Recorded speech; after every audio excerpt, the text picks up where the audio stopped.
ओम शांति। आज हम आपको एक ऐसे अनोखे विश्वविद्यालय के बारे में बता रहे हैं। आप में से कुछ भाई बहन जानते भी होंगे, जो नहीं जानते हैं उनको बता रहे हैं। दुनिया में एक ऐसा विश्वविद्यालय है जिसका नाम है प्रजापिता ब्रह्मा कुमारी ईश्वरीय विश्वविद्यालय। ये एक ऐसा अनोखा विश्वविद्यालय है जहां उस विश्वविद्यालय को हम अनेकों नामों से जान सकते हैं। जैसे कि ये विद्यालय एक अनोखा यज्ञ भी है। यज्ञ क्यों कहा गया? क्योंकि इस विद्यालय में जो भी यहाँ पढ़ने के लिए आते हैं तो यहाँ उनके मनोविकारों की आहुति डलवाई जाती है। तो आहुति किस में डलवाई जाती है? यज्ञ कुंड में। तो ये एक प्रकार का यज्ञ भी है। जैसे आप स्थूल यज्ञ में देखते हैं, स्थूल यज्ञ हम रचते हैं तो उससे हमारा प्रदूषण खत्म होता है और सुगंधित वातावरण बन जाता है। वो बाहरी यज्ञ तो बाहरी वातावरण को शुद्ध करता है, बाहरी सुगंधित वातावरण बनाता है, बाहरी प्रदूषण को खत्म करता है। अर्थात जो गाड़ियों का, फैक्ट्रियों का, बीड़ी सिगरेट आदि का जो भी धुआं है वो नुकसानकारक है, और यज्ञ से जो धुआं निकलता है वो हमारे लिए बहुत लाभकारी होता है। जो गाड़ियों के धुएं से, फैक्ट्रियों से और वगैरह वगैरह चीजों से जो धुआं निकलता है उसमें बदबू होती है, और यज्ञ से जो धुआं निकलता है उसमें हम जो सामग्री डालते हैं तो उससे बदबू खत्म होती है और सुगंधित वातावरण बन जाता है। इस यज्ञ में, उस यज्ञ को ब्राह्मण लोग रचते हैं, मंत्रों का जाप करते हैं। बाहरी रूप से उतने ही समय के लिए मंत्रों में बंधे होते हैं जितना समय यज्ञ की रचना करते हैं। 1 घंटा, 2, 10, 20 घंटे, 40 घंटे, जितने घंटे भी यज्ञ रचते हैं, हवन करते हैं। ये एक ऐसा अनोखा यज्ञ है। ये यज्ञ बाहर से मंत्रों की आवश्यकता नहीं है। ये अंदर में संकल्प लेने की आवश्यकता है। अपने को आत्मा समझ परमात्मा पिता के साथ बातें करने की यहाँ युक्ति सिखाई जाती है। परमात्मा पिता की याद को योग कहा जाता है, और योग को दूसरे शब्दों में अग्नि भी कहा जाता है। योग अग्नि।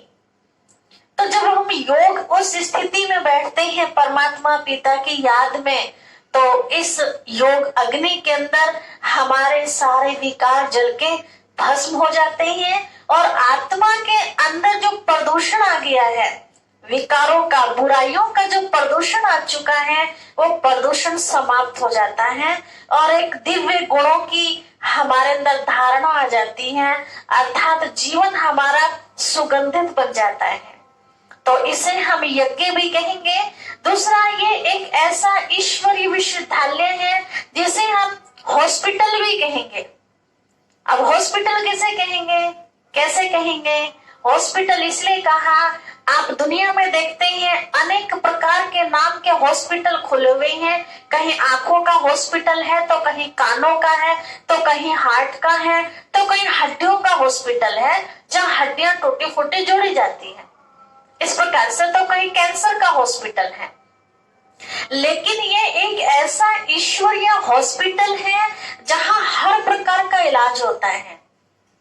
बीमारियों की जड़ कहां से निकलती है, बीमारियों की जड़ क्या है, उस जड़ का यहाँ इलाज होता है। दुनिया में तन के अर्थात शरीर के तो अनेक डॉक्टर्स हैं, घर घर में उपाय हैं। कोई हल्दी से उपाय कर लेता है, तो कोई और किसी जड़ी बूटी से उपाय कर लेता है, लेकिन मन को ठीक करने का उपाय दुनिया में किसी के पास नहीं है। तो ये एक हॉस्पिटल भी है जहां मन का इलाज होता हो। जी, मन का इलाज। तो मन का डॉक्टर केवल एक परमात्मा पिता है। इसलिए ये हॉस्पिटल भी है। यहाँ मन के अंदर जो बीमारियां आ चुकी हैं, वो बीमारियां क्या है? काम, क्रोध, लोभ, मोह, अहंकार, ईर्ष्या, द्वेष, नफरत, घृणा जैसे, आलस्य जैसी बीमारियां जो मन को लग चुकी हैं। आप कहेंगे ये बीमारी कहां से है? देखिए, कहने में आता है, आप सब जानते हैं, सुनते भी हैं, ये व्यवहारिकता में आती है बातें। समझो किसी को पहले गुस्सा नहीं आता था और आज के समय हम उनके अंदर गुस्सा देखते हैं, तो कहने में आता है इन्हें पता नहीं गुस्से की बीमारी, क्रोध की बीमारी कहां से लग गई। पहले तो क्रोध नहीं करते थे, गुस्सा नहीं करते थे। अब बताइए, आप ही सोचिए, ये तन की बीमारी है या मन की बीमारी है? गुस्सा किसको आता है? तन को आता है या मन को आता है? शरीर को आता है या आत्मा को आता है? क्रोध किसको आता है? तो मन को आता है ना। मन में पैदा होता है ना दोष, क्रोध। तो ऐसे क्रोध जैसी बीमारी का इलाज इस हॉस्पिटल में होता है। कई पहले झूठ नहीं बोलते थे, लेकिन अब झूठ बोलने सीख गए हैं, तो भी कहने में आता है इन्हें झूठ बोलने की बीमारी लगी हुई है। तो बताइए किसको लगी बीमारी है? क्या झूठ बोलने की जो बीमारी लगी है, उस बीमारी को खत्म करने का दुनिया भर में इतने हॉस्पिटल्स हैं, इतने डॉक्टर्स हैं, किसी के पास इलाज है कि झूठ बोलना ये छोड़ दे? नहीं है ना। लेकिन इस हॉस्पिटल में इसका इलाज है। कोई डॉक्टर किसी का क्रोध छोड़ा दे, ऐसा कोई डॉक्टर सुना है आपने? कोई हॉस्पिटल सुना है? कोई मशीन ऐसी सुनी है कि उस मशीन को लगाओ और जैसे थर्मामीटर लगाओ, बुखार पता चल जाता है? तो ऐसा कोई थर्मामीटर है कि इसके अंदर कितना क्रोध भरा हुआ है और पता चल जाए तो उससे सावधान हो जाए? जैसा आजकल कोरोना चल रहा है, कितने कीटाणु हैं कोरोना के इसके अंदर, तो उसी हिसाब से डॉक्टर दवाई देता है। कितने परसेंटेज में कितनी डिग्री बुखार है, उस हिसाब से डॉक्टर दवाई देता है, इंजेक्शन देता है, इलाज करता है। लेकिन क्रोध कितने परसेंटेज में है, इसका इलाज है किसी के पास? लेकिन यहाँ ईश्वर विश्वविद्यालय में इसका इलाज है। तो ये एक अनोखा हॉस्पिटल भी है। यहाँ बार बार शब्द सुनने को मिल रहा है कि ये ईश्वरीय विश्वविद्यालय है, अनोखा विद्यालय है। तो विद्यालय में क्या होती है? विद्यालय में पढ़ाई होती है। तो यहाँ किस तरह की पढ़ाई होती है? बाकी विद्यालय में जो हम देखते हैं, उन विद्यालयों में कोई डॉक्टर बनने की पढ़ाई, इंजीनियर बनने की पढ़ाई, वकील बनने की, आदि आदि बनने की वहां पढ़ाई होती है। इस ईश्वरीय विश्वविद्यालय में कौन सी पढ़ाई होती है? तो इस ईश्वर विश्वविद्यालय के अंदर जो शिक्षा मिलती है, यहाँ विश्व की कृतियां खत्म की जाती है। वो विश्व के अंदर जो कृतियां फैली हुई है वो क्या है आप जानते हैं? पहले के बड़े बुजुर्ग बताते हैं, हमारा इतिहास भी गवाह है, पहले बाल विवाह हुआ करते थे। आज के टाइम है वो खत्म कर दिया गया है। पहले अगर किसी के पति ने शरीर छोड़ दिया तो उस बहन को भी उस चिता के साथ जला दिया जाता था, सती प्रथा जिसको बोलते हैं। आज के टाइम है नहीं है ना। इस तरह की कितने सारी कृतियां हैं जो यहाँ ईश्वर विश्वविद्यालय के अंदर खत्म की जाती हैं। यहाँ सबको बराबर का दर्जा दिया जाता है। आज कलयुग में हम देखते हैं स्त्री को पैर की जूती समझते हैं, लेकिन यहाँ सभी को आत्मा का पाठ पढ़ाया जाता है और बुरे संस्कारों को खत्म किया जाता है। हम उन स्कूल, विश्वविद्यालयों में, कॉलेजों में पढ़ते हैं तो वहां केवल किताबों का ज्ञान मिलता है, इस भौतिक जगत का ज्ञान मिलता है, मोटी मोटी पुस्तकें पढ़ने का ज्ञान, समझने का, जीवन को चलाने के लिए हमें वो शिक्षाएं मिलती हैं, भाषाओं का ज्ञान मिलता है, लेकिन जीवन महान बनने का ज्ञान वहां हमें नहीं मिलता है। संस्कारों को बदलने का ज्ञान हमें वहां नहीं मिलता है। तो जो संस्कार हमारे भ्रष्टाचार, पापाचार के हो चुके हैं, दूषित हो चुके हैं, विषय विकारों के कारण हमारे संस्कार खराब हो चुके हैं, उन संस्कारों को, आसुरी संस्कारों को दैवी संस्कार बनाने की यहाँ शिक्षा दी जाती है। ऐसा ये विश्वविद्यालय है। इस विश्वविद्यालय के अंदर एक नए समाज की स्थापना होती है। उन विद्यालयों में नए समाज की स्थापना नहीं होती है। वहां केवल डिग्री दी जाती है और डिग्री देने वाले जो होते हैं खुद बुराइयों में लिप्त रहते हैं।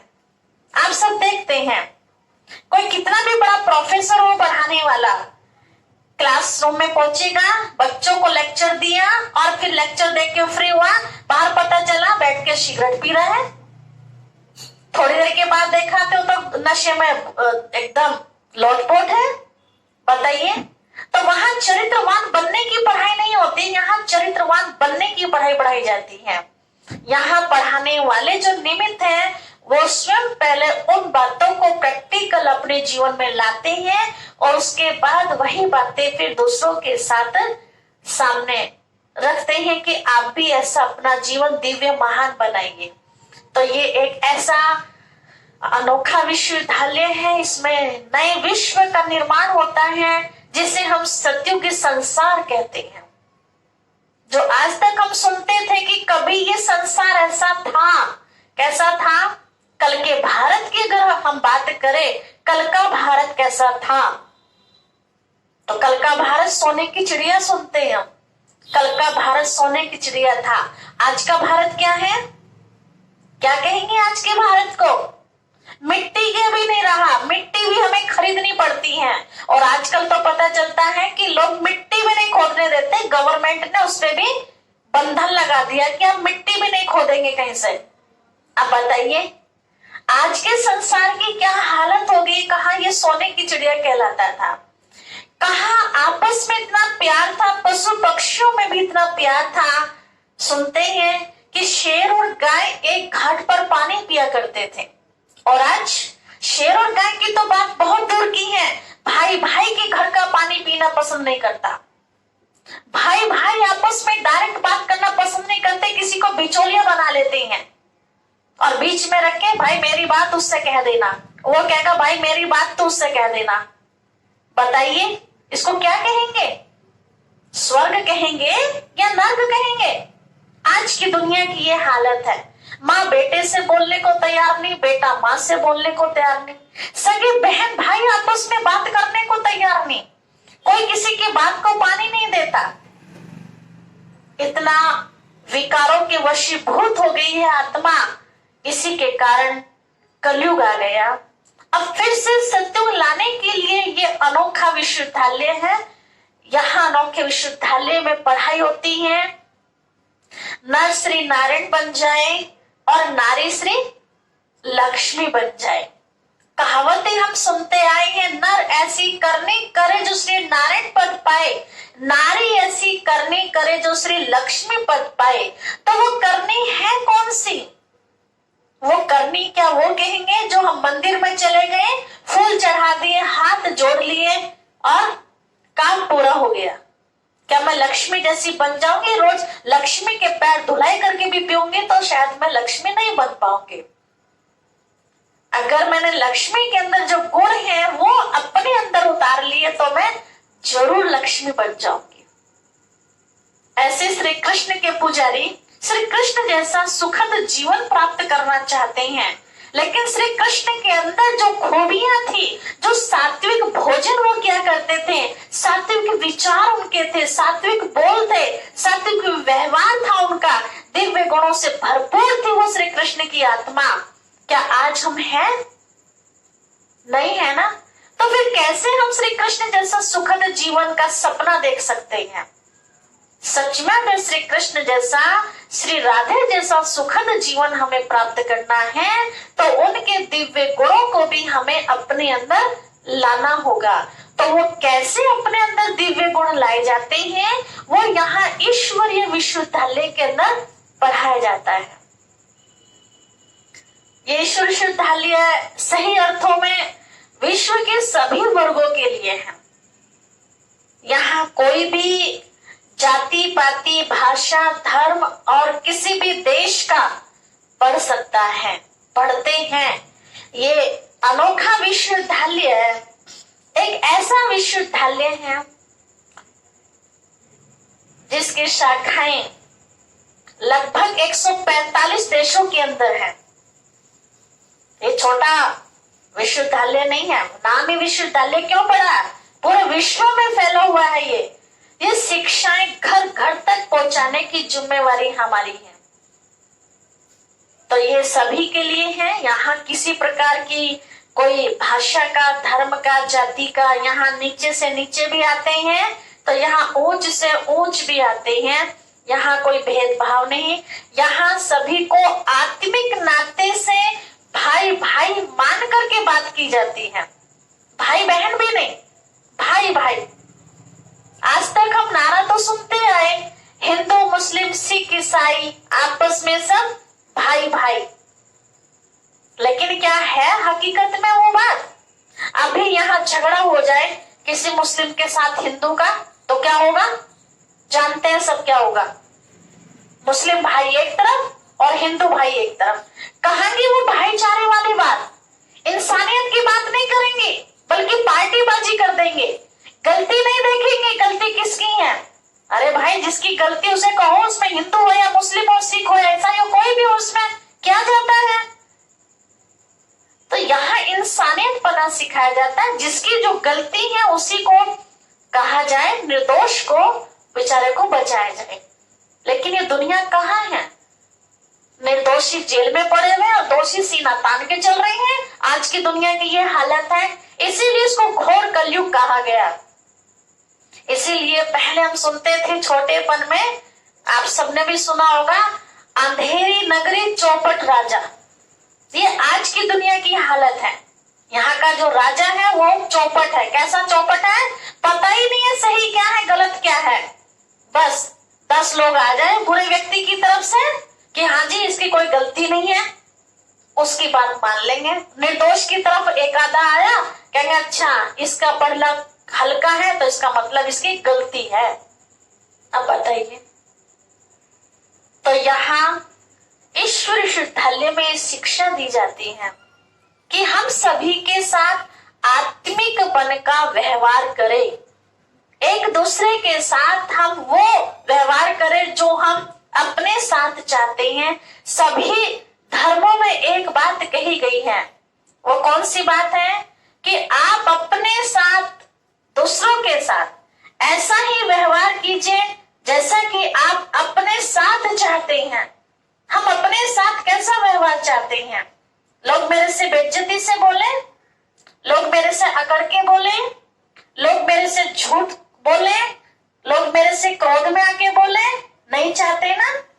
सभी चाहते हैं ना मुझे रिस्पेक्ट मिलना चाहिए, लोग मेरे से प्यार से बात करें, लोग मेरे से सच्चाई से चले, लोग मेरे से वफादारी से चले, सब यही चाहते हैं ना। तो जब मैं ऐसा चाहती हूं तो मेरा काम है दूसरों के साथ भी ऐसा ही व्यवहार करना, जो आज तक हम सुनते आए और हकीकत भी है। जैसा बोएंगे वैसा काटेंगे, जैसा बोएंगे वैसा काटेंगे, जो बोएंगे वही काटेंगे। इसीलिए कहा, बोया पेड़ बबूल का आम कहां से खाए, बोया पेड़ बबूल का आम कहां से खाए। योगेंद्र भाई, तो ये कहावतें हम सुनते आए हैं, ये सच्चाई है। अगर हम अपने जिंदगी में, अपनी राहों में फूल बोएंगे तो फूल ही मिलेंगे, और कांटे बोएंगे तो राहों पर कांटे ही लगने हैं। अर्थात एक कहानी मैं आपको सुनाती हूँ, उसके ऊपर बताते हैं कि एक बार कोई भक्त था, भक्ति किया करता था, बहुत ज्यादा भक्ति करता था, और भक्ति करते करते करते भगवान ने उसकी पुकार सुन ली। भगवान जी उसके सामने प्रकट हो गए। देखिए आश्चर्य की बात, भगवान जी ने कहा, मैं आपकी भक्ति से प्रसन्न हूं, मांगो क्या मांगना है, परंतु एक शर्त होगी। क्या शर्त होगी? भगवान ने कहा शर्त ये होगी कि जितना मैं तुम्हें दूंगा उससे दुगना तुम्हारे पड़ोसी को दूंगा। देखिए कमाल की बात, भक्त का दिमाग घूम गया। भक्त ने कहा प्रभु ये क्या, भूखा प्यासा मैं रहा, व्रत मैंने किए, जोत बत्ती मैंने की तो खर्चा मेरा हुआ, मंदिर तक नंगे पैर मैं गया तो टाइम मेरा खर्च हुआ, ईंट पत्थर मेरे पैर में चुभे, कष्ट मैंने उठाया, मेहनत मैंने की, और मेरे पड़ोसी ने कुछ भी नहीं किया। और आप क्या कह रहे हैं कि जितना मैं तुम्हें दूंगा उससे दुगना तुम्हारे पड़ोसी को दूंगा। तो देखिए भक्त का दिमाग कैसे घूमता है, उसके अंदर शैतान आ गया। बोला अच्छा तो ठीक है प्रभु, ऐसा ही जैसी आपकी मर्जी, तो ठीक है दीजिए मुझे। तो उसने कुछ समय लिया सोचने का कि मैं सोच लेता हूं कि मुझे क्या चाहिए। तो भगवान को भी पता है, वो भी चतुर सुजान है, ऐसे थोड़ी है कि हम जो मांगेंगे वही दे देगा। तो भक्त ने क्या कहा, प्रभु आप ऐसा करो, मेरी एक टांग तोड़ दीजिए, मेरी एक टांग खराब कर दीजिए, तोड़ दीजिए, किसी काम की ना रहे। भगवान ने कहा तथास्तु, मिल गया वरदान, तथास्तु हो गया। दूसरा वरदान मांगा, प्रभु मेरी एक आंख खराब कर दीजिए। भगवान ने कहा ठीक है, वो भी हो गया। अब तीसरा वरदान, कहा मेरे घर के आगे एक गड्ढा खोद दीजिए। अब क्या सोचा भक्त ने कि मेरे घर के आगे एक गड्ढा खोदा, क्योंकि डबल मिलने वाला है ना पड़ोसी को, तो मेरी एक टांग खराब होगी तो उसकी दो हो जाएगी, तो चलने से मजबूर हो जाएगा। मेरी एक आंख खराब होगी तो उसकी दो खराब हो जाएंगी, तो वो देखना बंद कर देगा। अब बाकी कुछ और भगवान दे, तो उससे पहले ही उसने क्या कहा कि मेरे घर के आगे गड्ढा खोद दीजिए। तो दूसरे के आगे दो खोदेंगे तो उसका बेचारे का निकलने का रास्ता भी बंद, तो गड्ढे में गिर के बेचारा मर जाएगा। तो भगवान ने कहा बस हो गए वरदान पूरे। तो आज की दुनिया की ये हालत है,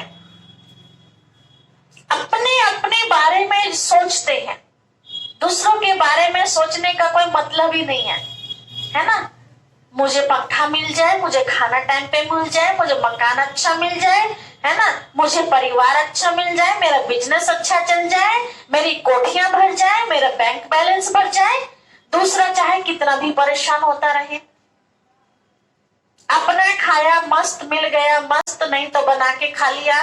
साथ में जो रहता है, कईयों की तो ये व्यवहारिकता देखने में आती है कि साथ में जो रहता है अगर वो 8 बजे तक भी सो रहा है, 10 बजे तक भी सो रहा है, तो पूछने का मतलब ही नहीं है कि भाई आज इतने देर तक क्यों सो रहे हो, क्या बात है, आखिर तबियत तो ठीक है ना।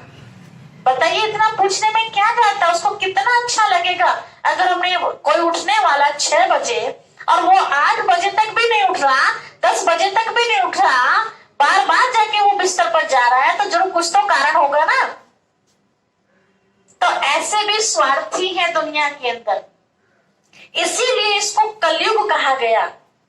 कलह कलेश वाला युग है ये, सिर्फ लेना जानते हैं, यहाँ देना नहीं जानते हैं। इसीलिए ये अनोखा विश्वविद्यालय परमात्मा पिता ने खोला है, जहां सबके अंदर भाईचारे वाली भावना पैदा हो जाए और फिर से ये स्वर्ग बन जाए धरती, जहां आपस में इतना प्यार होगा। प्यार के कारण ही कहा कि वहां घी दूध की नदियां बहा करती थी। आज के टाइम क्या कहेंगे, पानी की नदियां भी नहीं है, पानी के लिए भी लोग तरसते हैं। तो ऐसे भाई भाई के नाते से यहाँ बात करना सिखाया जाता है। विश्व एक परिवार है, ऐसी यहाँ शिक्षा दी जाती है, ऐसी यहाँ भावना पैदा की जाती है। यहाँ इस ईश्वरीय विश्वविद्यालय को एक प्रकार से नाव भी कहेंगे। हम यहाँ एक नाव के अंदर बैठे हुए हैं, ये ज्ञान की नाव है। इस ज्ञान की नाव में बैठने से हम विश्व सागर को पार कर लेते हैं, अर्थात हम अपने पवित्र बना लेते हैं और इस कलयुग की सृष्टि से निकल सत्युग की सृष्टि में प्रवेश हो जाते हैं, स्वर्ग में चले जाते हैं। तो ये विषय विकारों रूपी भव सागर से पार करने की ज्ञान की नाव भी है। इस विश्वविद्यालय को एक तरीके से हम देखें तो यहाँ पढ़ाने वाला कौन है? यहाँ कोई मनुष्य, कोई गुरु गोसाई, कोई महात्मा यहाँ पढ़ाने वाला नहीं, यहाँ स्वयं परमात्मा पिता पढ़ाने वाला है। आप कहेंगे वो तो निराकार है, तो वो कैसे पढ़ाएगा? तो उसके लिए तो आप जो भी हमारे प्रजापिता ब्रह्मा कुमारी विश्वविद्यालय की शाखाएं खुली हुई है, जहां भी आपके नजदीक है, आप वहां जाएंगे तो डिटेल में आपको जानकारी मिलेगी। फिर भी थोड़ा सा हम आपको बता देते हैं, परमात्मा निराकार है, ऐसे तो आत्मा भी निराकार है। निराकार अर्थात जो दिखाई ना देने वाला है। तो आत्मा भी किसी ने देखी है? जो परमात्मा को देखने की बात करते हैं, आत्मा भी तो किसी ने नहीं देखी ना। आत्मा को भी हम अनुभव करते हैं, आत्मा को भी शब्दों से वर्णन करते हैं कि आत्मा एक सितारे जैसी है, आत्मा प्रकाश स्वरूप है, आत्मा ज्योति स्वरूप है। बाकी देखा थोड़ी है किसी ने, लेकिन कोई तो पहचान बतानी पड़ेगी ना। हम बुद्धि से उसको देखें, वो दृश्य मर्ज करें, तो कोई तो रूप सामने लाना होगा ना। तो समझाने के लिए ये रूप दिया गया। और वैसे जितने भी हमारे तपस्वी होकर के गए हैं, उन्हों को जो परमात्मा ने दीदार कराया, तो परमात्मा ने यही दीदार कराया एक लाइट स्वरूप का। तो परमात्मा लाइट स्वरूप है। जैसे आत्मा निराकार है, ऐसे आत्मा का पिता परमात्मा भी निराकार है। आत्मा को कर्म करने के लिए, आत्मा को बोलने के लिए शरीर धारण करना पड़ता है। ऐसे ही परमात्मा पिता को भी हम सभी आत्माओं को ज्ञान देने के लिए, समझाने के लिए शरीर में प्रवेश करना पड़ता है। शरीर में प्रवेश करके फिर हम बच्चों को वो ज्ञान देते हैं। बहुत लंबी कहानी है, इसकी अधिक जानकारी के लिए तो आपको संपर्क करना होगा। चाहे तो आप हमारे नंबर पर संपर्क कीजिए। हमारा नंबर है 95 36 29 25 04। ये हमारा अपना नंबर है।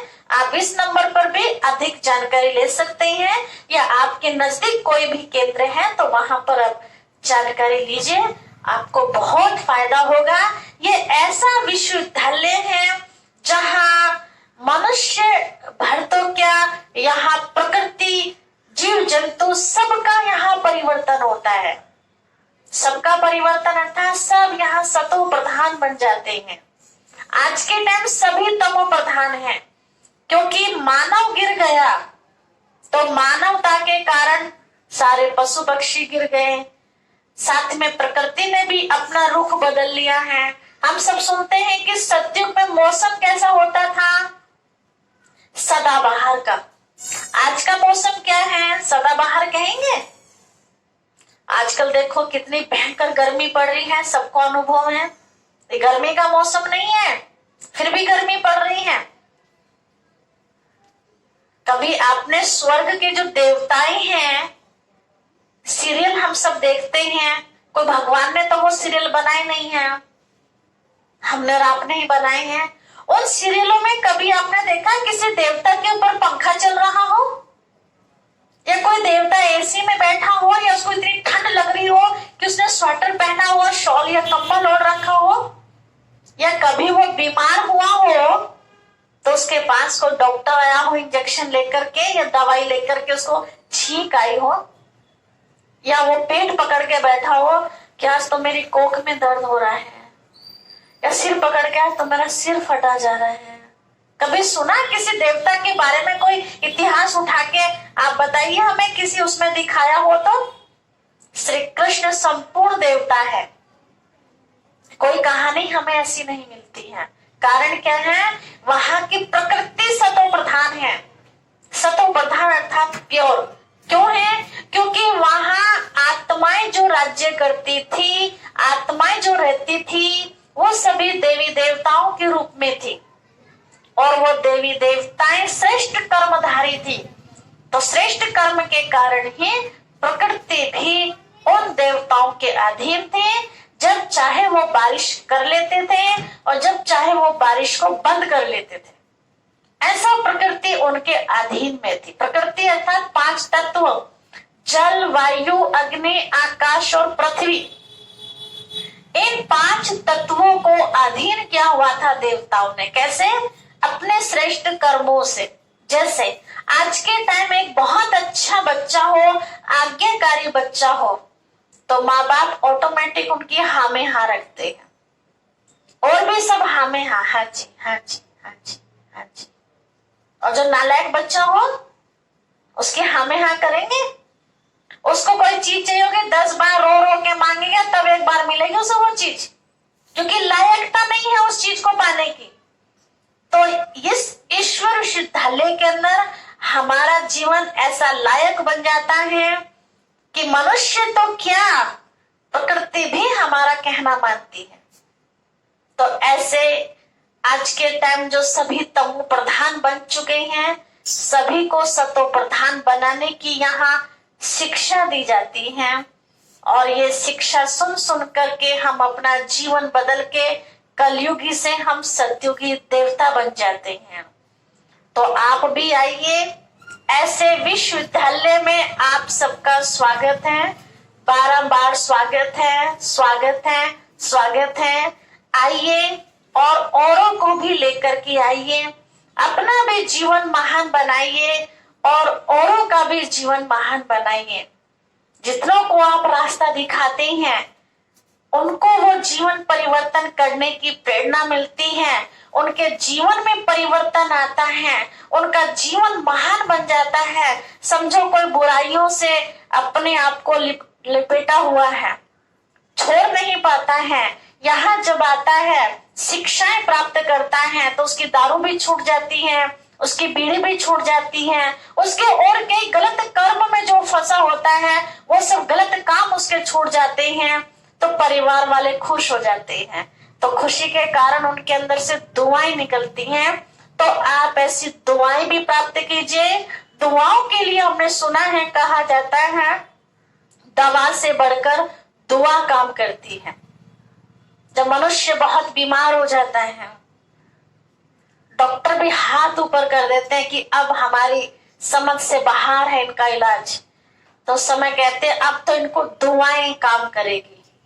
तो दुआएं कब मिलती हैं? जब हम किसी को सुख पहुंचाते हैं, जब हम किसी को सुकून देते हैं, किसी को आराम मिलता है हमारे से, तो उसका खुश होना अर्थात दुआएं प्राप्त करना।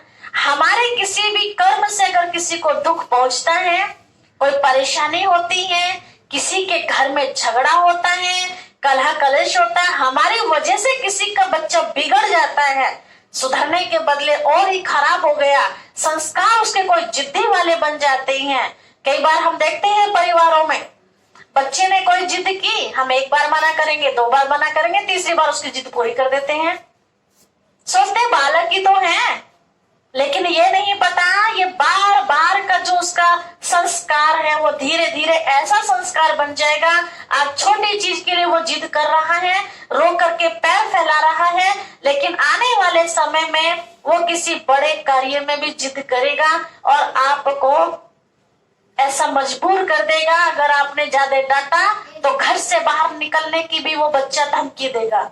और होता है परिवारों में ऐसा, जो लाड़ प्यार में बच्चे बिगड़ जाते हैं, उनकी हर बात में हाँ में हाँ रखते हैं, वो बच्चे हमेशा नालायक निकलते हैं। किसी का भी इतिहास आप उठा के देख लीजिए, जो बच्चे माँ बाप बच्चे को शुरू से ही टाइट रखते हैं, सही की जगह बच्चे को प्यार किया जाए और गलत काम गलत जिद की जगह बच्चे को डांट दी जाए तो वो बच्चा कभी नहीं बिगड़ता, वो बच्चा हमेशा कामयाब रहता है। अपने माँ बाप का ही नाम बाला नहीं बल्कि अपने कुल का, अपने शहर का, अपने देश का वो नाम बाला करता है।